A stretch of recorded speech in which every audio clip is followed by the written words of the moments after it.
Bharatiya Janata party రాష్ట్ర అధ్యక్షుడు బండి సంజయ్ చేపడుతున్న ప్రజా సంగ్రామ యాత్ర 3వ విడత ముగింపు కార్యక్రమానికి డోర్నకల్ నియోజకవర్గం నుండి ప్రజలు అధిక సంఖ్యలో బయలుదేరారు. డోర్నకల్ నియోజకవర్గం ఇన్ఛార్జ్ గుగులోతు లక్ష్మణ్ నాయక్ నేడు దంతాలపల్లి మండల కేంద్రంలో ఫోకస్ టీవీ తెలుగుతో మాట్లాడుతూ టీఆర్ఎస్ పార్టీకి చరమగీతం పాడేందుకు బీజేపీ ముందడుగు వేస్తోందని, ఖచ్చితంగా రాబోయే రోజులలో బీజేపీ అధికారంలోకి వస్తుంది, ప్రజలంతా స్వచ్ఛందంగా బీజేపీతోనే ఉంటారని ఆయన అన్నారు.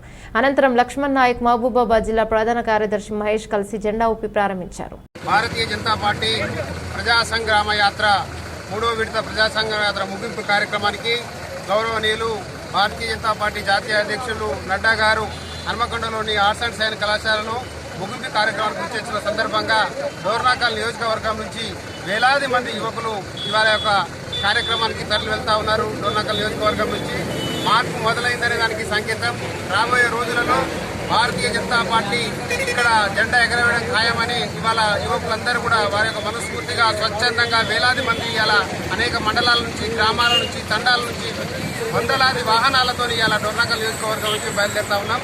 ఇది రాబోయే రోజులలో ఇక చరమగీతం పాడాల్సిందే టీఆర్ఎస్ కు అనేది యువత కంకణం కట్టుకున్నారు. ఎన్ని ఇబ్బందులు, ఎన్ని ఆటంకాలు చేసిన టీఆర్ఎస్ పార్టీ ఆఖరికి చేతగాక ఫ్లెక్సీలను జిప్పుకుంటూ మా యొక్క జెండాలను జిప్పేస్తూ మమ్మల్ని ఏదో రకంగా భయభ్రాంతులకు గురి చేయాలని చేస్తా ఉన్నారు.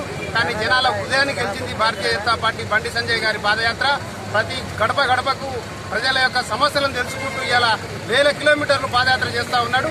రాబోయే రోజుల్లో 4వ విడత కార్యక్రమం ఈ నియోజకవర్గం నుంచి ఈ యొక్క ఏదైతే గోదావరి పరివాహక ప్రాంతం ఉన్నదో భద్రాచలం నుంచి మొదలై బాసర దాకా కూడా పోయే అవకాశం ఉన్నది. కాబట్టి ఇక్కడ యువకులందరూ కూడా సంజయ్ అన్న గారి పాదయాత్ర ముగింపు కార్యక్రమానికి స్వచ్ఛందంగా తరలి వస్తూ ఉన్నారు.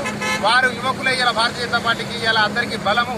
కాబట్టి భారతీయ జనతా పార్టీ డోర్నకల్ నియోజకవర్గంలో ఇలా బలంగా ఉన్నది. అదేవిధంగా అందరూ కూడా ఏకపక్షంగా ఇలా భారతీయ జనతా పార్టీ గెలుపు కోసం పనిచేయడానికి యువకులందరూ కూడా కంకణం కట్టుకున్నారు. భారతీయ జనతా పార్టీ